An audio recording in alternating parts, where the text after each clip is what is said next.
친구가 울고 있어요. 눈물이 뚝뚝 떨어지고 목소리가 떨리고 어깨가 흔들리고 있어요. 근데 여러분 입에서 나온 말이 이겁니다. 그래서 결론이 뭐야? 그 순간 친구 표정이 굳었죠. 뭔가 잘못됐다는 걸 여러분도 느꼈어요. 근데 뭘 어떻게 해야 할지 모르겠는 거예요. 그냥 문제를 해결해주고 싶었는데 그게 도움이 될 거라고 진짜로 믿었는데 친구는 오히려 더 상처받은 얼굴이에요. 집에 돌아오면서 생각하죠. 나는 왜 이럴까? 나는 왜 공감을 못할까? 나는 차가운 사람인 걸까? 여러분, 혹시 이런 적 있으세요? MBTI 검사 결과에 T가 나왔고 그때부터 스스로를 감정 없는 사람으로 규정한 적 있으세요? 누가 감정 얘기를 꺼낼 때마다 살짝 불편하고 뭘 말해야 할지 모르겠고 위로한다고 한 말이 오히려 상처가 됐다는 피드백을 받은 적 있으세요? 심장이 답답하고 머리는 돌아가는데 마음은 텅 빈 것 같고 그래서 결국 나는 원래 공감 능력이 없는 사람이라고 결론 내린 적 있으세요? 아닙니다. 여러분은 공감 능력이 없는 게 아니에요. 뇌가 다르게 작동하는 겁니다. 그리고 이건 여러분 잘못이 아니에요. 오늘 저는 그 이유를 뇌과학으로 정확하게 설명해 드릴 거거든요. 그리고 T인 내가 어떻게 하면 관계를 망치지 않을 수 있을까까지 실천 방법으로 알려드릴게요. 끝까지 보시면요. 아마 오늘부터 자책 대신 이해가 생기실 거예요. 자, 먼저 질문 하나 드릴게요. 공감이 뭔지 아세요? 진짜로요? 많은 분들이 공감을 상대방 감정에 동의해주는 것이라고 생각해요. 근데 심리학에서 공감은 두 가지로 나뉩니다. 첫 번째는 empathy예요. 상대방의 감정을 내가 직접 느끼는 거예요.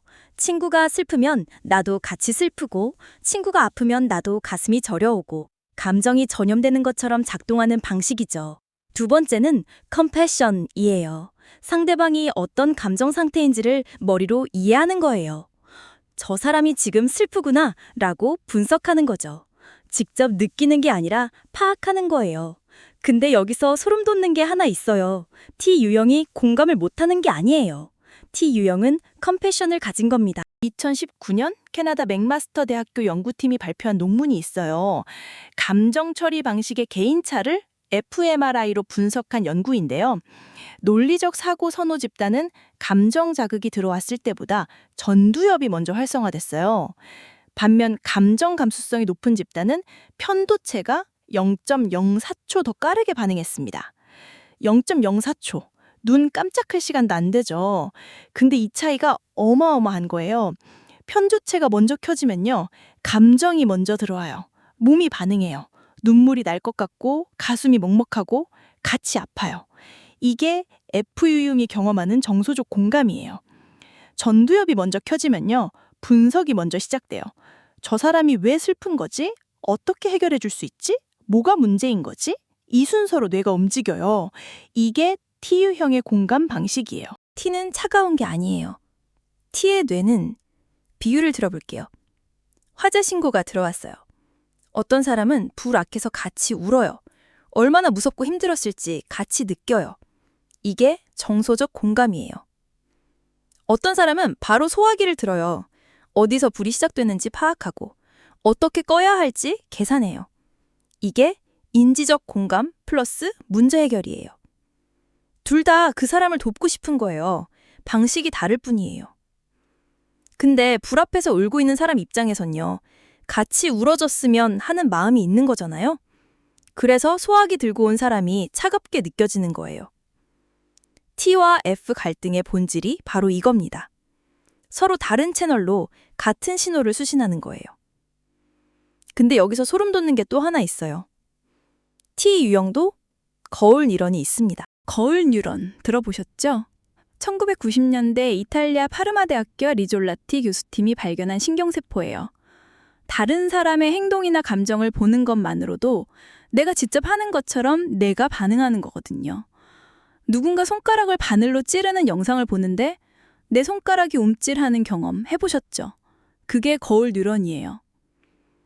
이 거울 뉴런은 T도 F도 똑같이 가지고 있어요. 차이가 없어요. 그러면 왜 T는 감정 장면에서 덜 반응하는 것처럼 보이느냐? 2021년 독일 막스 플랑크 인간인지 뇌과학 연구소 연구에 따르면요. 논리적 처리를 선호하는 뇌는 감정 자극이 들어왔을 때 F가 더 강하게 작동한. 쉽게 말하면요. 경보기가 울리는데 T의 뇌는 바로 이게 오작동인지 진짜인지 분석하러 달려가는 거예요. F의 뇌는 경보기 소리에 먼저 심장이 쿵 내려앉는 거고요. T의 경보기가 고장난 게 아니에요. 경보기 다음에 달려있는 여자친구는 전화를 끊었어요. 민준 씨는 진심으로 이해를 못했대요. 도와주려고 한 건데 왜 화를 내는지. 근데 저랑 얘기하면서 처음으로 깨달은 게 있대요. 그 사람은 해결책을 원한 게 아니었구나. 그냥 힘들다는 말에 힘들었겠다는 말 한마디가 필요했던 거구나. 이게 핵심이에요. T형은 종종 F의 니즈를 파악하는데 시간이 걸려요.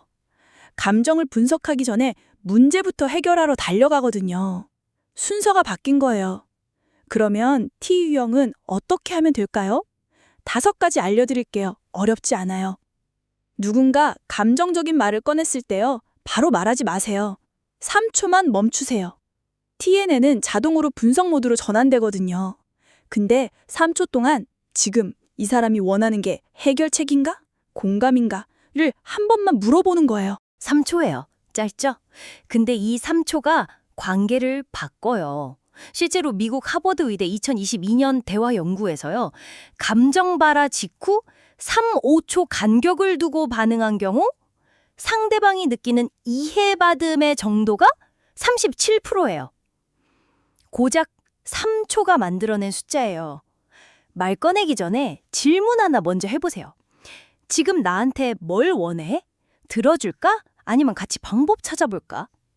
이 질문 하나가 엄청난 거예요. 왜냐면요. 상대방도 자기가 뭘 원하는지 모를 때가 많거든요. 이 질문 자체가 이미 공감의 신호예요. 나 네 얘기 들을 준비가 됐어. 라는 메시지거든요.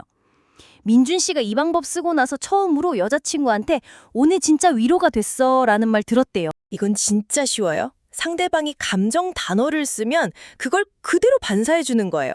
너무 화나, 화가 많이 났구나. 너무 슬퍼, 많이 슬프겠다. 억울해 죽겠어, 정말 억울했겠다. 이게 별거 아닌 것 같죠? 근데 이게 심리치료에서 쓰는 MT예요. 칼 로저스가 개발한 기법인데 상대방은 자기 감정이 메아리처럼 돌아올 때 이 사람이 나를 듣고 있구나를 느껴요. T유형 여러분, 이게 거짓말이 아니에요. 연기가 아니에요.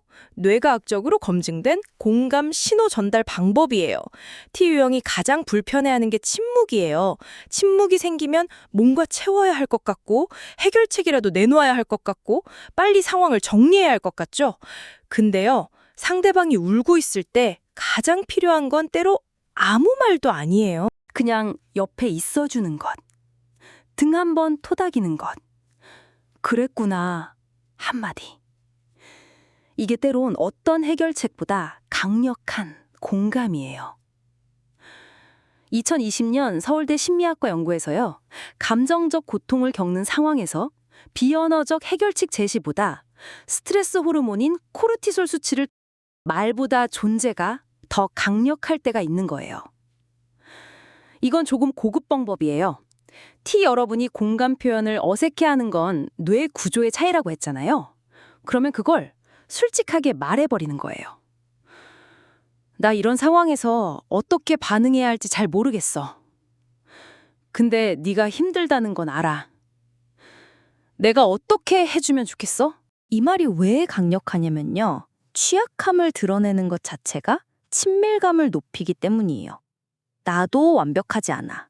근데 너를 위해 노력할게 라는 메시지가 담겨 있는 거거든요. 브레네 브라운의 연구에서요. 취약함을 드러낸 솔직한 소통이 관계 신뢰도를 최대시키는 것으로 나타났어요. 완벽한 공감 반응보다 솔직한 서툼이 더 따뜻하게 느껴질 수 있어요. 근데 여기서 소름 돋는 게 하나 더 있어요. T유형이 공감을 연습하면요. F유형보다 오히려 더 정확하고 섬세한 공감을 할 수 있대요. 왜냐고요? F유형은 감정이 먼저 들어와서 때로는 자기 감정과 상대방 감정을 혼동하거든요. 상대방이 슬픈 건지 내가 슬픈 건지 구분이 안 될 때가 있어요. 그래서 감정적으로 소진되기도 하고 공감 피로가 오기도 해요. T 유형은요, 인지적 공감이 먼저 작동하기 때문에 상대방 감정을 분석하면서도 자신이 무너지지 않는 구조적 장점이 있어요. 미국 예일대 정서지능연구소의 데이터를 보면요, 인지적 공감과 정서적 공감을 모두 훈련한 집단이 정서적 공감만 높은 집단보다 유의미하게 높은 수치를 보였어요. T 여러분은 공감의 반쪽을 이미 갖고 있어요. 나머지 반쪽을 추가하면 되는 거예요. F 유형 여러분도 잠깐 들어주세요. T인 친구, 연인, 동료가 공감을 못한다고 느껴질 때요, 이걸 기억해 주세요. 그 사람은 여러분을 싫어하는 게 아니에요. 그 사람의 뇌가 해결책으로 사랑을 표현하는 거예요. 소화기 들고 달려오는 게 그 사람 방식의 "나 너 걱정돼"인 거예요. 만약 T인 사람에게 정서적 공감을 원한다면요, 직접 말해주세요. 지금은 해결책 말고 그냥 들어줘. 그것만 해줘. 이 한마디가요, T의 뇌에게 가장 명확한 신호예요. T는 힌트에 약해요. 직접 말해줘야 반응해요. 이게 차가운 게 아니라 명확한 신호를 선호하는 뇌의 특성이에요. 자, 오늘 내용 한번 정리해 볼게요. T가 공감을 못하는 게 아니에요. T의 뇌는 전두엽이 먼저 켜지는 구조라 이건 뇌과학적 차이예요. 성격의 결함이 아니에요. T도 거울 뉴런 있어요. T도 감정 느껴요. 다만 감정보다 해결이 먼저 나오는 처리 순서를 가진 거예요. 그리고 T가 공감을 연습하면요, 정서적 공감의 섬세함과 인지적 공감의 정확함을 동시에 가질 수 있어요. 이건 진짜 강력한 조합이에요. T야 여러분, 오늘부터 실천할 것 5가지 다시 볼게요. 1. 3초 멈추고 상대방이 원하는 것의 종류를 파악하기. 2. 뭘 원해? 들어줄까? 해결책 찾아줄까? 먼저 물어보기. 3. 상대방 감정 단어 그대로 반사해주기. 4. 침묵과 옆에 있어주는 것도 공감임을 기억하기. 5. 나 이런 상황에 서툴어. 어떻게 해줄까? 솔직하게 말하기. 이 5가지예요. 어렵지 않죠? 여러분, 공감은 재능이 아니에요. 훈련이에요. 뇌는 변해요. 이걸 신경과학에서는 플라스티시티라고 부르거든요. 아무리 전두엽이 빠른 뇌도요, 꾸준히 감정 신호에 반응하는 연습을 하면 편도체 반응성도 달라져요. 뇌가 바뀌는 거예요. TI라는 건 출발점이에요. 목적지가 아니에요. 자책하지 마세요. 여러분은 차가운 사람이 아니에요. 다른 방식으로 사랑하는 사람이에요. 오늘 영상 어떠셨나요? 댓글로 알려주세요. 여러분 주변에 T인 사람 있으세요? 아니면 본인이 T인데 공감 때문에 힘드셨던 적 있으세요? 경험 나눠주시면 제가 다 읽어요. 진짜로요. 그리고 이 영상 주변에 T인 친구한테 살짝 보내주세요. 링크 하나가 "나 너 이해해" 라는 말이 될 수 있어요.